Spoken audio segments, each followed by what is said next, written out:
இந்த காய் வச்சு நீங்கள் சாப்பாடு செஞ்சுருக்கீங்களா? செஞ்சு பாருங்கள், செம்ம டேஸ்ட்டாக இருக்கும், ரொம்பவே ஹெல்த்தியானது. வாங்க என்ன ரெசிபின்னு பார்த்துடலாமா? இந்த ரெசிபிக்கு கொழுமிச்சம் பழம் எடுத்திருக்கேன். இது வந்து காயின்னு கூட சொல்லுவாங்க, கொழிஞ்சி காயின்னு சொல்லுவாங்க கேரளாவில். உங்கள் ஊரில் என்ன சொல்லுவாங்கன்னு கமெண்ட் பண்ணுங்கள். இதில் ஒரு 4 பழம் வரைக்கும் எடுத்து ஜூஸ் எடுத்து வச்சுருக்கேன். இப்போ கடையில் 2 குழிக்கரண்டி அளவுக்கு நல்லெண்ணெய் சேர்த்துக்கோங்க. நல்லெண்ணெயில் செஞ்சு பாருங்கள், ஃப்ளேவர் அட்டகாசமாக இருக்கும்.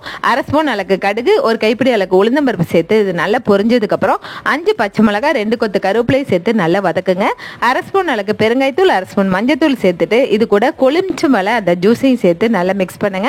உப்பு தேவையான அளவுக்கு சேர்த்துட்டு, காரம் பத்தலைன்னா 1/2 ஸ்பூன் அளவுக்கு மிளகாத்தூள் சேர்த்து நல்லா கொதிக்க விட்டு இறக்கிடுங்க.